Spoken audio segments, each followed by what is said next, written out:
Ito naman, ginisang karning baboy. Tapos, nilagyan ko ng garlic at saka tomato.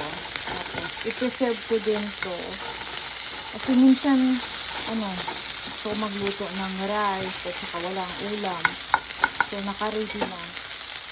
Tapos, lagyan ko ito ng alamang na nasa bottle. Yung alamang nasa, ito na alamang.